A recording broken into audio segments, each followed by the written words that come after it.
conscientious effort or willingness to give yourself to the divine. But that initial submission is just the first step.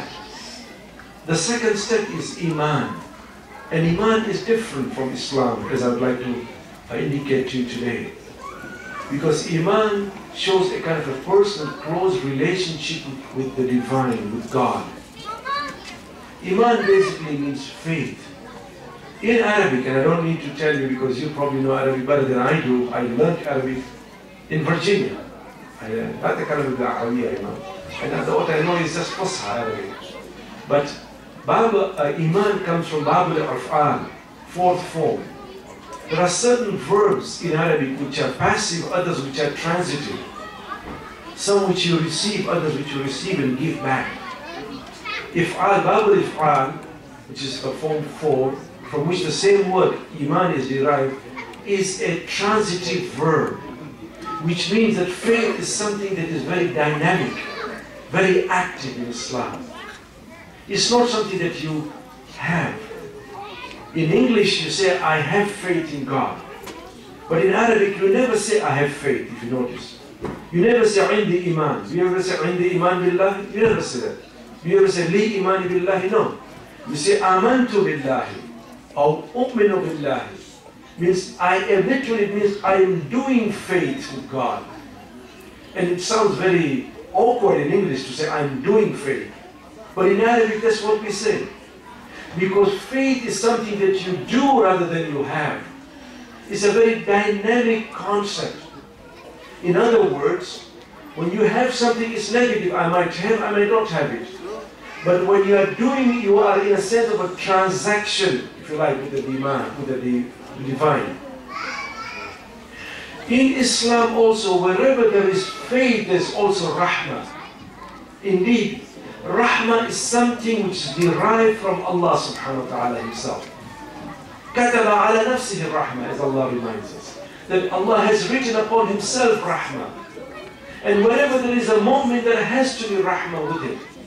It is impossible to conceive of a moment of a believer who does not have rahmah. Because as I say, faith is a quality derived from Allah subhanahu wa ta'ala. There was a theologian in the time of Imam Al-Abidin alayhi salam who used to say, his name was Hassan al-Basri. And he was a theologian, a famous guy. He was one of those who used to emphasize the fear of God, you know. Our culture, by the way, the culture of the youth is not the culture of fear. It's the culture of love. When I was young, and I'm still young, but when I was a bit younger than today, we were made to fear God all the time. We used to say in my language, Mungu and Rungu. My language is Swahili. Mungu means God. Rungu means what we call in Persian kotak, you know. Danda means a stick waiting to hit you, smack you. There was a kind of fearful, dictatorial God that we were brought up to believe in. In the time of Imam Al-Abidin, there was this same kind of guy, Hassan al-Basri. He used to say, عَجِبْتُ لِمَنْ نَجِيَ كَيْفَ نَجِيَ مَعَ عَذَابِ اللَّهِ. I'm surprised at the person who is saved on the day of Qiyamah. How can he be saved given the punishment of Allah subhanahu wa ta'ala? And one of his students went and told Imam Al-Abidin that this is what Hassan al-Basri is saying. عَجِبْتُ لِمَنْ نَجِيَ كَيْفَ نَجِيَ مَعَ عَذَابِ اللَّهِ. Imam Al-Abidin said, go and tell Hassan al-Basri that Ali ibn Hussein is saying, عَجِبْتُ لِمَنْ هَلَكَ كَيْفَ هَلَكَ مَعَ سَعَةِ رَحْمَةِ اللَّهِ. I'm surprised at that person who is destroyed and punished on the day of Qiyamah. How can he or she be punished given the vast extent of Allah's mercy? Allahumma inni as'aluka bi rahmatika allati wasi'at kulla shay. That I ask you, oh my Lord, by your mercy which covers each and everything. Given the fact that Allah's mercy is so great, that we as human beings need to encompass that and show that mercy in every dimension of our faith. Indeed, in English language you will notice that it is very, what we may call, racist. We may not realize this. Arabic is not as racist as English is. Because in English, everything black is devoid of rahmah, is evil. Have you noticed that? When you have a bad day, you say this is a black day. You never say it's a white day. You blackmail somebody. You never white-mail anybody. Have you noticed that? When that black cat passes in front of you, it's an evil day, you know, black cat. White cat is okay. So everything black somehow is shown as a void of mercy. We don't believe that. And even the President of the United States lives in the White House, you know, he doesn't live in the Black House. Whereas we Muslims worship towards a building which is draped in black. Because in truth, the color of the building doesn't matter, the color of our soul matters. The color of who we are matters.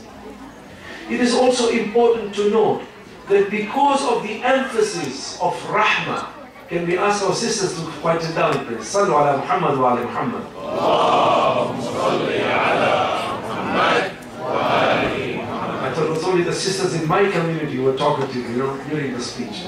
In any case, whatever in the Quran infuses us, expects us, wants us, demands from us that we show that mercy to all our fellow human beings. And I'm saying all human beings. Look at this particular verse in the Quran itself. Supposing you have an Islamic state and a non-Muslim comes to you seeking protection. He's a mushrik. What do? Tell them, no, you are a mushrik, we cannot give you protection. Today, the West is talking of asylum, of protection. Islam showed us 1400 years ago. وَإِنْ أَحَدٌ مِنَ الْمُشْرِكِينَ اسْتَجَارَكَ. If one of the mushriks comes to you, O Prophet, فَأَجِرْهُ حَتَّى يَسْمَعَ كَلَامَ اللَّهِ. You must give them protection so that they can hear the word of Allah subhanahu wa ta'ala. In other words, not only give them protection, but show them the truth through your words, through your actions. And when they want to leave, don't just abandon them in the desert. ثُمَّ أَبْلِغْهُ مَأْمَنَهُ ذَلِكَ بِأَنَّهُمْ قَوْمٌ لَا يَعْلَمُونَ. This is because there are people, they do not understand, they don't know, but you know. Because you know, you have greater responsibility to others. You know, that tells us one other thing. That we as Muslims are not better than others, we have more responsibility than other human beings. As I say, wherever there is faith, there is also rahmah. Sometimes because of faith, we tend to feel that we are better than others. We are judgmentals. Don't forget, sometimes faith can make human beings to be judgmental on others. And therefore, the Quran addresses the Prophet in Surah Al-Ra'd, verse number 40, where Allah tells the Prophet himself, فَإِنَّمَا عَلَيْكَ الْبَلَاغُ وَعَلَيْنَا الْحِسَابُ. Upon you, O Muhammad, is to deliver the message. Upon us, it is upon God, is the hisab. That means that even the Prophet could not judge people, but we end up judging everybody. Somebody said this very correctly, that the Prophet spent his entire life turning kafirs into Muslims. We turn Muslims into kafir, huh? Anybody who doesn't agree with me must be a kafir because I'm right. That is the sense of self-righteousness that Islam is against. Even this idea of cursing other beings. فَلَا تَسُبُّ الَّذِينَ يَدْعُونَ مِن دُونِ اللَّهِ. Do not curse those who believe in other gods, because if you curse their gods, فَيَسُبُّ اللَّهَ عَدْوًا بِغَيْرِ عِلْمٍ, because they will curse the true God without knowledge. You can see very clearly how we as human beings, and especially as Muslims, are required to have that sense of rahmah to others also. It is incredible to find, I have studied all the main scriptures of the world. I teach comparative religions also, by the way. And I do not find in any book the way the Quran describes how we are supposed to be sensitive and how we are supposed to be tolerant and accepting of others. That when, if one of them, if you find one of them dying, for example, if you say one line, you have saved the whole of humanity, as the Quran tells us. And if you kill one innocent life, you have killed the whole of humanity. That if you save one human being, it's important that we tell non-Muslims about this verse and others, because they do not understand and they do not know that this is what Iman requires of us. My friends, I don't know if I said this last time when I came here, but our Islam, I think many times, is what I call the bumper sticker Islam, you know. If you have the bumper stickers in the back, it says, I love Al-Islam, I love Al-Allah, I love Al-Iman. You will notice that nowhere in the Quran does Allah says, Allah yuhibbul Islam. I haven't seen it, have you? Allah yuhibbul Iman. Because Allah does not love titles. Allah loves actions. Wherever Allah says, Allah yuhibbu, there is some kind of action after it. Allah yuhibbu sabirin. Allah yuhibbu tawabin. God loves those who are patient. Allah yuhibbu muhsinin. Allah loves those who do beautiful deeds, and so on. So it is not a title. Anybody can have a title. It is action which impels us in Iman. Sallu ala Muhammad wa ala Muhammad. Allahumma salli ala Muhammad wa ala Muhammad. You know what this tells us? That correct belief is not as important as correct living. That our life must be accompanied with a proper belief. What is the point of having correct belief? But our life is different. My friends, belief is something, our Iman is something that is different from belief, from Aqidah. Iman is different from Aqidah. Many a time, we think we have Iman, but in reality we have only belief. We think we have Iman, but we have only Aqidah. What is the difference between the two? Belief and faith. If I say I have faith in God, am I right in saying that I have belief in God? The two are different. Let's turn it around a little bit. If I say I believe in Shaitan, can I say I have faith in Shaitan? If I have faith in Shaitan, I'm in trouble, my friend. Because I must believe in Shaitan because the Quran says so. But faith is different from belief. Iman is different from Aqidah. What is the difference? Many a time we think we have Iman, but we only have Aqidah. Aqidah or belief is something we all share. We all believe in one God. We all believe in the prophets. We all believe in the Quran. We believe in Imamat, in Adalat, in Qiyamat, and so on. We all share the same beliefs. But Iman is a deep personal connection with the divine. In other words, my Iman is different from his Iman, different from her Iman. Because we all engage with and connect with God in different ways. Our belief is the same, but our Iman is very different. Our belief cannot change. I cannot say that I believe in God more today than I believed in him yesterday or 2 days ago. But depending on our action, our Iman will and sometimes must change. The more beautiful deeds you do, the more good deeds you do, the closer you feel with the divine.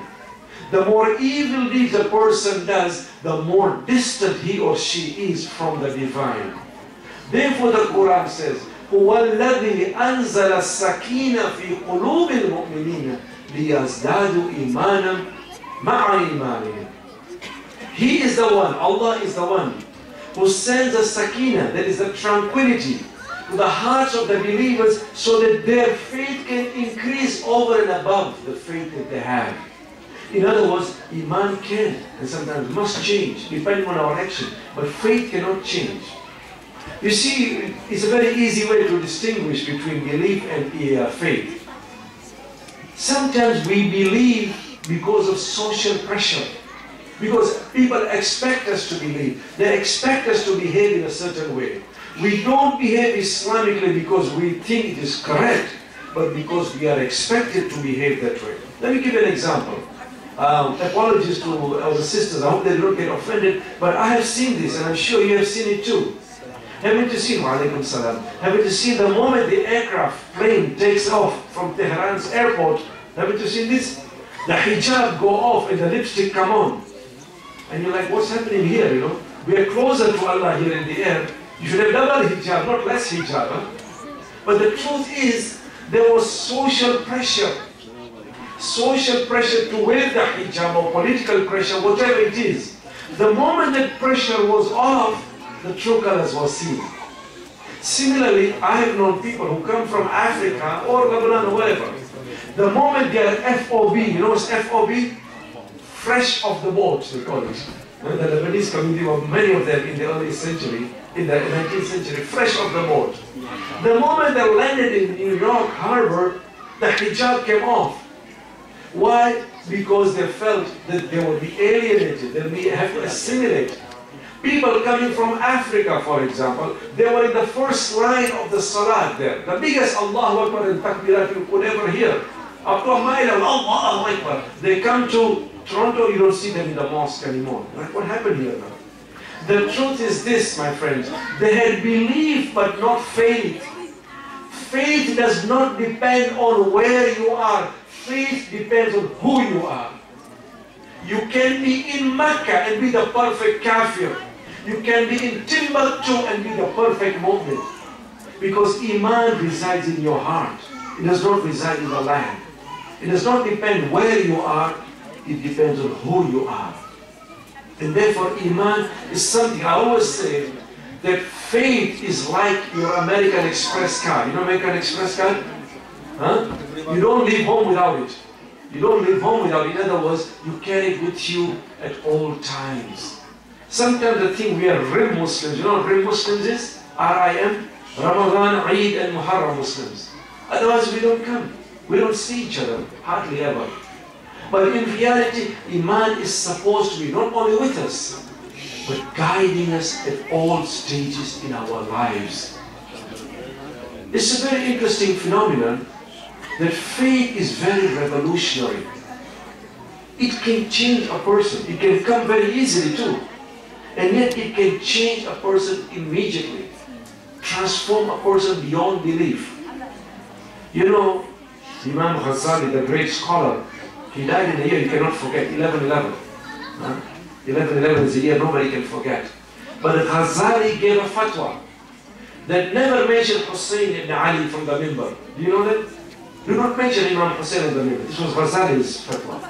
Because he knew that even the dhikr, the remembrance of Imam Hussein will bring revolution in the minds of the people and the hearts of the people. Faith can change a person very easily. There's a beautiful hadith that I'd like to cite in front of you. It's cited by Kulaini in his Al-Kafi, that in the time of Imam Ja'far as-Sadiq alayhi salam, there was a person by the name of Zakaria. Zakaria used to live in Kufa. He was a Christian and his parents were old. His parents were also Christians. His mother was blind. As a Christian, he used to read the Quran. And Zakaria became a Muslim. He converted. After he converted, he went for Hajj. He met Imam as-Sadiq alayhi salam in the Hajj. The Imam called him and said, Zakaria, come. I understand you became a Muslim. What brought you to Islam? Why did you become a Muslim? It's a beautiful answer. Zakaria says that as a Christian, I used to read the Quran. I wonder how many of us read that, huh? It says, as a Christian. And I came across this verse in chapter 42, verse 53. وَمَا كُنْتَ تَدْرِي مَا الْكِتَابُ وَلَا الْإِيمَانِ وَلَكِنَّ جَعَلْنَاهُ نُورًا نَهْدِي بِهِ مَنْ نَشَاءُ مِنْ عِبَادِنَا. You did not know what was the book. You did not know what was the faith. But we caused this book, we made this book to a light which we caused to enter into the hearts of those whom we love. We made this book a light which we caused to enter into the hearts whom we love. Zakaria said, when I read this verse, I knew Allah was talking to me. And I became a Muslim. Just by one verse, huh? The Imam says, truly you have been guided. Allah has guided you. Zakaria says, Ya Rasulullah, I have many questions. Can I ask you? The Imam says, ask. He asks so many questions, and then he says, one final question. I'm a Muslim, but my parents are Christians. My mother cannot see. How do I behave with my parents now that I'm a Muslim? The Imam says, do they consume pork? Do they consume alcohol? They say, no. The Imam tells Zakaria, because you are a Muslim now, your behavior towards your parents must be better than what it was before. It must be better. Not the same. Because now that you are a Muslim, you have greater responsibilities. They may not be Muslims, but you are. Zakaria goes back to Kufa. Now he's washing his mother's clothes. He's combing her hair. We wouldn't do that to our wives, would we? But he was combing her hair. He's cooking the food. The mother immediately notices. She's blind, but she feels. Says, Zacharias, what has happened? You're not the same. You never used to do this before. Why are you doing this now? Zacharias says that when I went for pilgrimage, I met a great-great-grandson of the Prophet. He told me I should be doing this for you. It's not a favor, it's my obligation to you. The mother says, Ya Zakaria, I love this religion. Any religion which teaches you to behave like this with your parents is a good religion. Teach me Islam, I want to become a Muslim.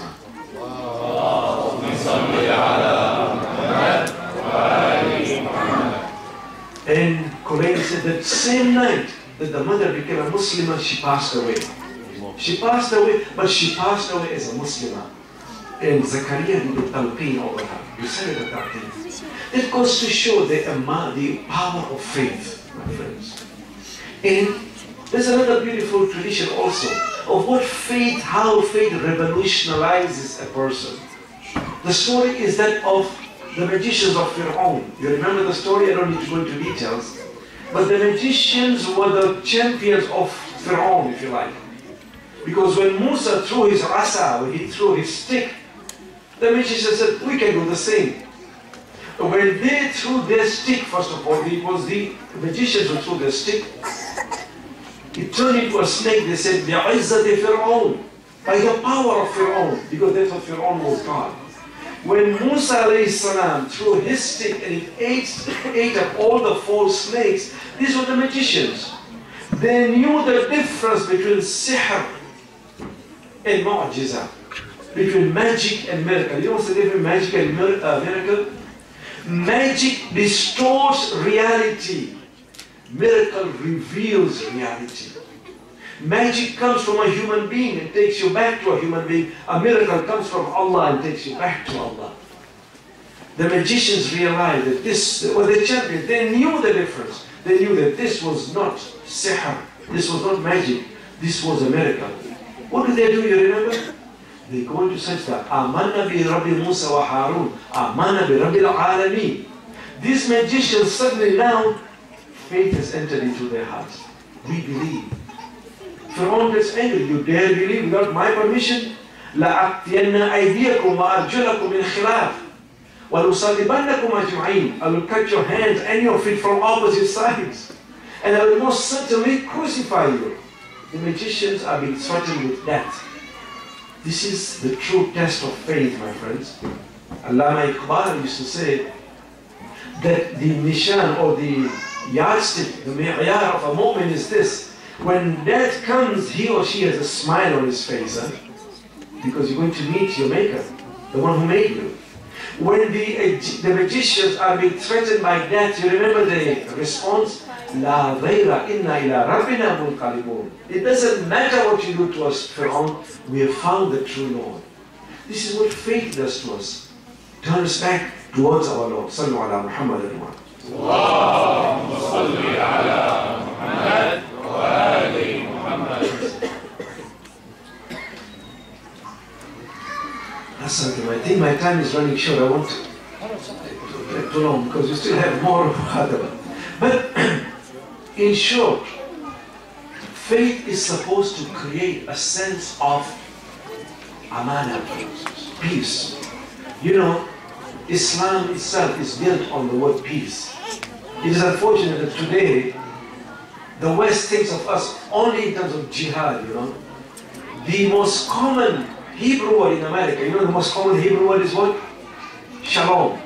The most common Arabic word in America is what? Jihad. As if we are full of jihad. You know, they think that when we meet each other, we say jihad alaikum or something like that. We ever say jihad alaikum? We say salam alaikum because salam comes from Allah Himself.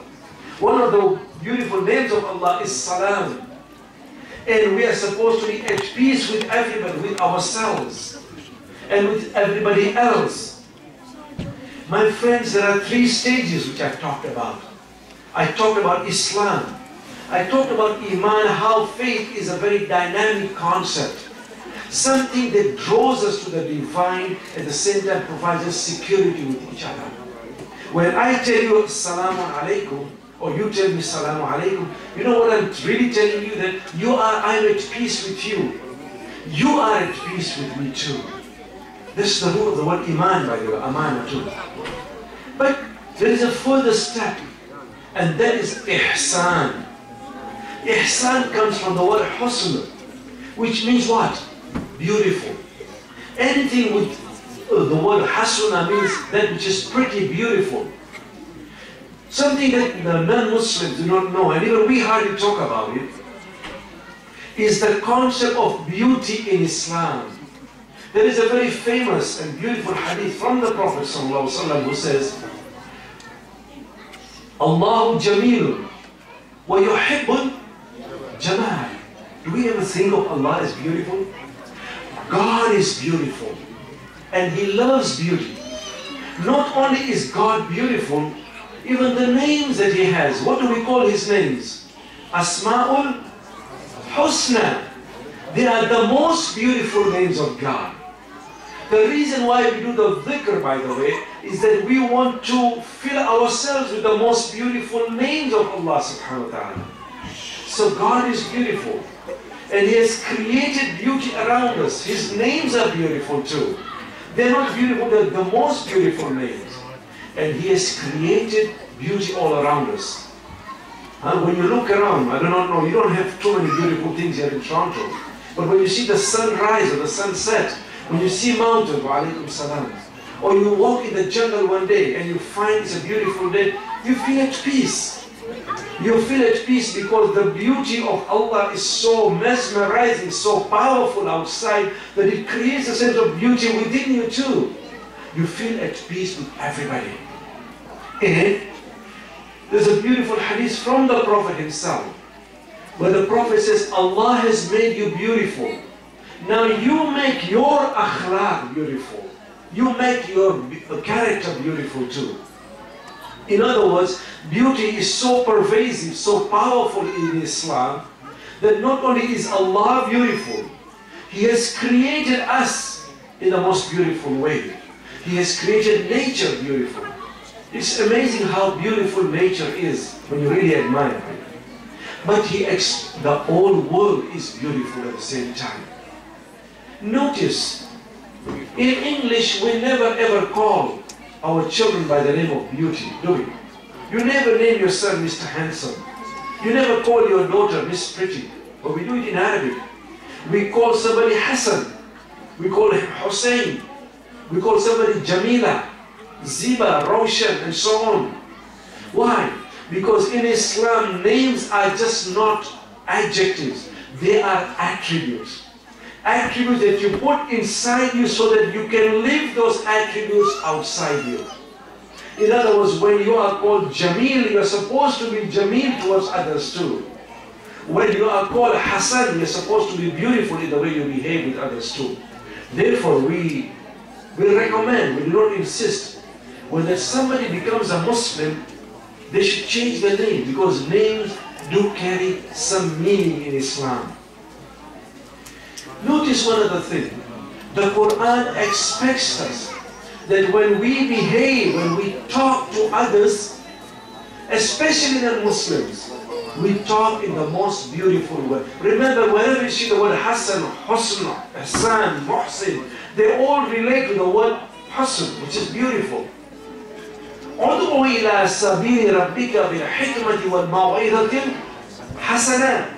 That invite people towards the path of your Lord with admonishment and the most beautiful preaching. وَلَا تُجَادِلْهُمْ إِلَّا بِالَّتِي هِيَ أَحْسَنُ. And when you talk to them, talk to whom? Non-Muslims here. You're talking to non-Muslims, you're inviting them towards Islam. Do not dispute with them except in the most beautiful way. The Quran doesn't say in a beautiful way, but in the most beautiful way. This is superlative is being used. It doesn't say Hasan, it says Ahsan, in the most beautiful way. Where is this beauty supposed to start? Where do we start this beauty? It starts at home, by the way. وَقَضَى رَبُّكَ أَنْ لَا تَعْبُدُوا إِلَّا إِيَّاهُ وَبِالْوَالِدَيْنِ إِحْسَانًا. Your Lord has decreed that you only worship Him and you will do ihsan to your parents. Ihsan does not mean that you do a favor to your parents. It means you will do the most beautiful deeds to your parents. My friends, I've spoken enough, and I know there is another lecture also after me, but very briefly, we are supposed to be not only beautiful in our character, we're supposed to be beautiful with each other, but even our surroundings. Our mosques are supposed to be beautiful. How do we beautify our mosques? We do not place the photograph, the picture of God now with all the Prophet. We don't believe in that. Because when you put a picture, you create a cult figure around that person. Rather, what we do is beautify the mosque with the beautiful names of Allah subhanahu wa ta'ala, with the Quran, with the names of God. In other words, it's a beauty that we create around us too. Have you ever wondered, why do we have a dome? Ask yourself, right? Don't just take things for granted. Why do we have a dome in a mosque? Although it came later in Islam, it was not there originally, but still, a dome is symbolic. Symbolic of the heavens. When you stand under the dome, when you look at the dome, somehow it reminds you of the heavens, the stars, the galaxy that God has created. It's a symbolic way of lifting up your heart towards the heavens. It's also a symbolic way of showing the marriage of the heavens and the earth. Because the dome is at the top, the mosque itself, a kind of a square at the bottom. A marriage of the beauty up there and the beauty inside us and underneath us also. Wassalamu alaikum wa rahmatullahi wa barakatuh. Allahumma salli ala Muhammad wa ali Muhammad.